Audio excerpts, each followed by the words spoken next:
નમસ્કાર વિદ્યાર્થી મિત્રો, સ્વાગત છે તમારું ફરી એકવાર તમારી પોતાની YouTube channel SS Gujarat education પર. મિત્રો આજે આપણે જોવાના છીએ ધોરણ 11માં જે તમારું ગાલા અસાઇનમેન્ટ આપેલું છે તેના અંદર આપણે મિત્રો જોઈશું આજે હા એસપીએસસી વિભાગ ઈના જે તમારો ભાગ 2ના પ્રકરણ નંબર 1 છે તો એનું સોલ્યુશન મિત્રો આપણે આજે આ વિડીયોમાં જોવાના છીએ. તો મિત્રો વિડીયોને અંત સુધી જોજો.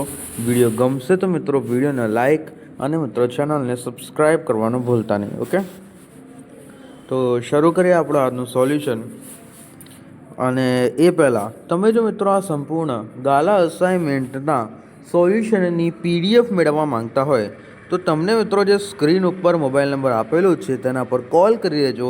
સંપૂર્ણ ગાલા અસાઇનમેન્ટનું સોલ્યુશન મિત્રો તમને માત્ર 150 રૂપિયામાં મળી જવાનું છે.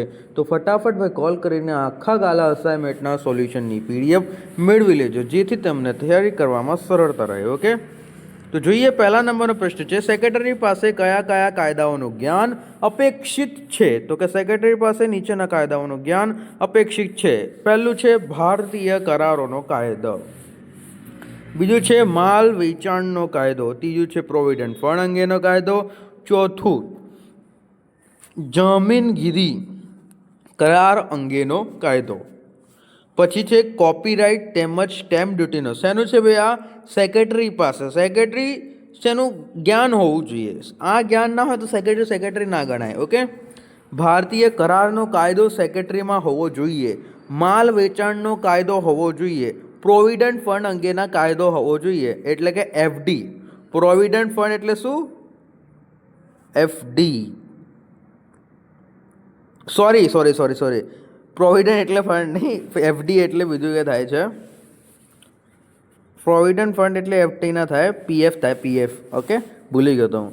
જામીનગીરી કરાર એટલે અંગેનો કાયદો હોવો જોઈએ, કોપીરાઇટ તેમજ સ્ટેમ્પ ડ્યુટી અંગેના કાયદો હોવો જોઈએ. કોપીરાઇટ કાયદો એને જાણેલો સમજેલો હોવો જોઈએ.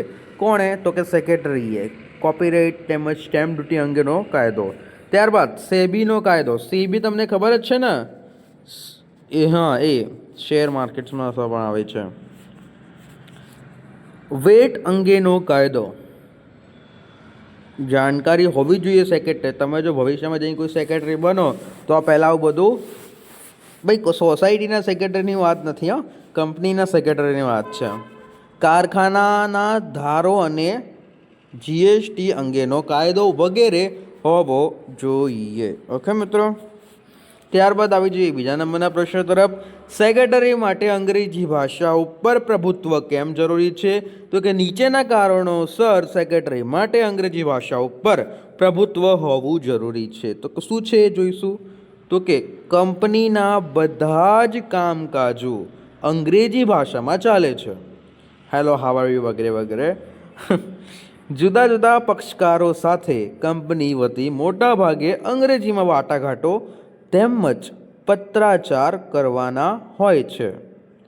કંપનીનો વિસ્તાર થતાં વિદેશી કંપની સાથે પણ કાર્ય કરવાનું હોય છે. ભાઈ વિદેશી કંપની સાથે જો એ લોકો કાર્ય કરે તો એમને ઓબ્વિયસલી અંગ્રેજીમાં જ વાત કરવું પડશે. ઓકે, ત્યારબાદ આવે છે ભારતના તેમજ વિદેશના કાયદાઓનો અભ્યાસ કરવા માટે કંપની વતી જરૂરી દસ્તાવેજો અને કરારો તૈયાર કરવા માટે, ઓકે, આવું બધું કરવા માટે સેક્રેટરીએ અંગ્રેજી ભાષા ઉપર પ્રભુત્વ હોવું જોઈએ એવું લખવાનું. ફરીથી જોઈ લઈએ તો કે સેક્રેટરીએ અંગ્રેજી ભાષા કેમ શીખવી જોઈએ. એનો મેઇન પોઈન્ટ અંગ્રેજી ભાષા. તમને અંગ્રેજી ના આવડતી હોય તો તમે સેક્રેટરી બની શકો નહીં. ઓકે, પોતાની જ તમારી કંપની હોય તો તમે સેક્રેટરી ગણાવો, કોઈ નહીં. તમારે બીજો કોઈ રાખવો હોય તો બી રાખી શકો છો. માલિક તો તમે જ છો. બાકી કેમ માલિક? ચેનલ તો સબસ્ક્રાઈબ કરીને જજો. ઓકે, નીચેના કારણોસર સેક્રેટરી માટે અંગ્રેજી ભાષા ઉપર પ્રભુત્વ હોવું જોઈએ. તો કે કંપનીના બધા જ કામકાજો અંગ્રેજી ભાષામાં ચાલે છે. જુદા જુદા પક્ષકારો સાથે કંપની વતી મોટા ભાગે અંગ્રેજીમાં વાટાઘાટો તેમજ પત્રાચાર કરવાના હોય છે. કંપનીનો વિસ્તાર થતાં વિદેશી કંપની સાથે પણ કાર્ય કરવાનું હોય છે. ભારતના તેમજ વિદેશના કાયદાઓનો અભ્યાસ કરવા માટે પણ અંગ્રેજી ભાષા આવડવી જોઈએ. કંપની વતી જરૂરી દસ્તાવેજો અને કરારો તૈયાર કરવા માટે પણ અંગ્રેજી ભાષા આવડવી જોઈએ. ઓકે, ત્યારબાદ જોઈએ ત્રીજા નંબરનો પ્રશ્ન. કેએમપી કોને કહેવાય છે અને કેએમપી કોનામાં સમાવેશ કરવામાં આવે છે? તો કંપનીના ચાવીરૂપ સંચાલક વ્યક્તિને કેએમપી કહેવામાં આવે છે. કંપનીના ચાવીરૂપ સંચાલકને વ્યક્તિને કેએમપી કહેવામાં આવે છે.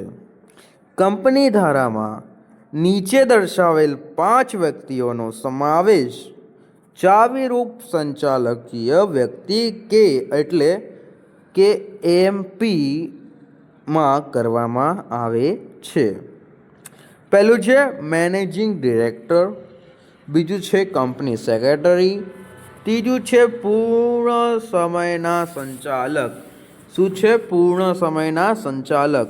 ચોથું મુખ્ય નાણાકીય અધિકારી.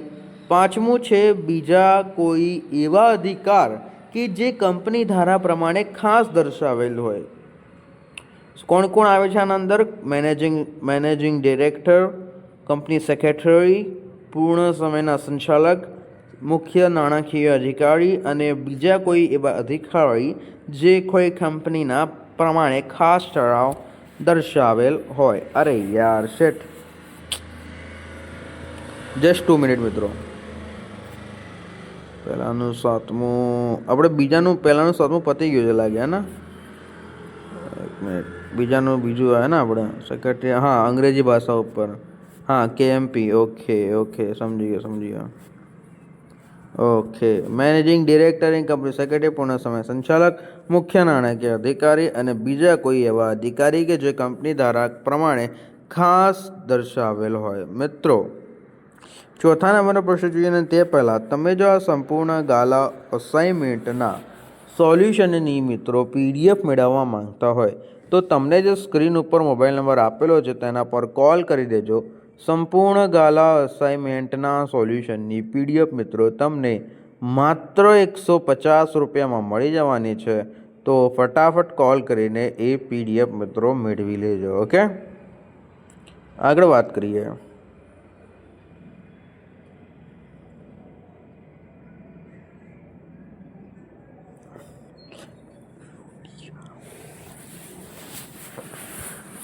અને ચેનલને બે સબસ્ક્રાઈબ અને વિડીયોને લાઈક કરી દેજો મિત્રો. ઓકે,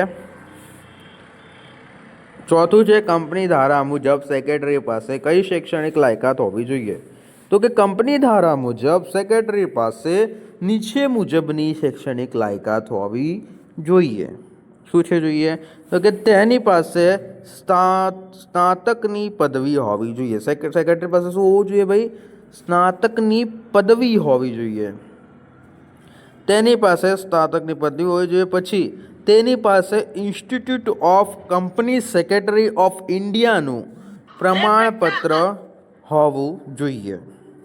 તેની પાસે institute of company secretary of ઇન્ડિયાનું પ્રમાણપત્ર હોવું જોઈએ. મતલબ કે તે ચાર્ટર્ડ સેક્રેટરી હોવો જોઈએ. તેની પાસે કાયદાની ડિગ્રી હોવી જોઈએ. કંપની ધારા મુજબ સેક્રેટરી પાસે નીચે મુજબની શૈક્ષણિક લાયકાત હોવી જોઈએ. કઈ છે? તો કે તેની પાસે સ્નાતકની પદવી હોવી જોઈએ. તેની પાસે institute of company secretary of ઇન્ડિયાનું પ્રમાણપત્ર હોવું જોઈએ. મતલબ કે તે ચાર્ટર્ડ સેક્રેટરી હોવો જોઈએ. તેની પાસે કાયદાની ડિગ્રી પણ મિત્રો હોવી જોઈએ. આ ચોથા નંબરનો પ્રશ્ન પણ મિત્રો કમ્પ્લીટ થાય છે. ત્યારબાદ જોઈએ 5મા નંબરનો ક્વેશ્ચન. કંપની સેક્રેટરીનું મહત્વ ટૂંકમાં સમજાવો. આધુનિક વાણિજ્ય વ્યવસ્થાના વિવિધ સ્વરૂપોમાં કંપની આધુનિક વાણિજ્યના વ્યવસ્થાના અને સ્વરૂપમાં કંપની સ્વરૂપ એક વિશિષ્ટ વ્યવસ્થા છે, જ્યાં માલિકી અને સંચાલન જુદા જુદા છે. શેરહોલ્ડરો કંપનીના સાચા માલિક હોવા છતાં પણ તેઓ સંચાલન કરતા નથી. કંપનીનું સંચાલન શેરહોલ્ડરો દ્વારા ચૂંટાયેલ પ્રતિનિધિઓ એટલે કે સંચાલક મંડળ દ્વારા કરવામાં આવે છે. કંપનીનો વહીવટ કંપની ધારા પ્રમાણે અને નિયમન પત્રમાં દર્શાવેલ નીતિ નિયમો મુજબ થાય છે. તે માટે સંચાલક મંડળ દ્વારા સેક્રેટરીની નિમણૂક કરવામાં આવે છે. નવા કંપની ધારા 2013 મુજબ કંપની સેક્રેટરીને કંપનીમાં ચાવીરૂપ સંચાલક વ્યક્તિ KMP તરીકેનો દરજ્જો આપવામાં આવ્યો છે. કંપનીના સફળ સંચાલનમાં સેક્રેટરીનું સ્થાન મહત્વનું રહ્યું છે, જે નીચેની બાબત પરથી સ્પષ્ટ થાય છે. તો એ શું બાબત છે એ જોઈશું આપણે, કે જે કંપનીની ભરપાઈ થયેલ મૂડી 5 કરોડ કે તેથી વધુ હોય ત્યાં સેક્રેટરીની નિમણૂક કરવાની ફરજિયાત છે. જો કોઈ કંપની છે અને કંપનીએ તેના ધંધામાં 5 કરોડથી વધુ રૂપિયા રોક્યા છે તો એને સેક્રેટરી રાખવો પડે. ઓકે, ફરજિયાત. ત્યારબાદ માલિકી અને સંચાલન જુદા હોવાને કારણે તે કડી સમાન છે. માલિકી અને સંચાલન જુદા હોવાના કારણે તે કડી સમાન છે. તે સંચાલકો અને કંપની વચ્ચે કડીરૂપ કામગીરી ભજવે છે. તે સંચાલકો અને કંપની વચ્ચે કડીરૂપ કામગીરી બજાવે છે. કંપનીનું સ્થાપનાનું પ્રમાણપત્ર તેમજ ધંધો શરૂ કરવાનું પ્રમાણપત્ર મેળવવામાં સેક્રેટરીનો ફાળો અમૂલ્ય છે.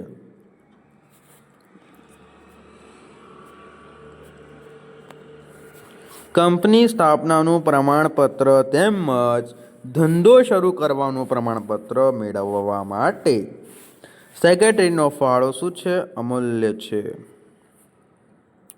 આમ સેક્રેટરીનું સ્થાન સંચાલકો, કંપની, કર્મચારીઓ, શેરહોલ્ડરો, ડિબેન્ચર હોલ્ડરો, લેણદારો, સરકારી વિભાગો, કંપની રજિસ્ટ્રાર વગેરે માટે અગત્યનું છે.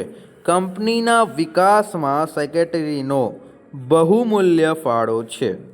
કંપનીનો વિકાસ એટલે ઉત્પાદનમાં વધારો, વેચાણમાં વધારો અને રોજગારીનું સર્જન. આમ દેશના વિકાસમાં પરોક્ષ રીતે સેક્રેટરી પોતાનો અમૂલ્ય ફાળો આપે છે. ઓકે મિત્રો, આથી આપણો આ વિડીયો કમ્પ્લીટ થાય છે. વિડીયો ગમ્યો હોય તો વિડીયોને લાઇક અને મિત્રો ચેનલને સબસ્ક્રાઈબ કરી દેજો. અને તમે જો આ સંપૂર્ણ ગાલા અસાઇનમેન્ટના સોલ્યુશનની PDF મેળવવા માંગતા હોય તો તમને મિત્રો જે સ્ક્રીન ઉપર મોબાઈલ નંબર આપેલો છે તેના પર કોલ કરી દેજો. સંપૂર્ણ ગાલા અસાઇનમેન્ટનું સોલ્યુશન મિત્રો તમને માત્ર 150 રૂપિયામાં મળી જવાનું છે. તો ભાઈ ફટાફટ કોલ કરીને મેળવી લેજો. ઓકે, મળીએ મિત્રો નેક્સ્ટ વિડીયોમાં. તમારો નેક્સ્ટ વિડીયો રહેશે, એક મિનિટ બતાવી દઉં, ભાગ 2 પ્રકરણ નંબર 3. ઓકે, તો મળીએ નેક્સ્ટ વિડીયોમાં. Thank you for watching.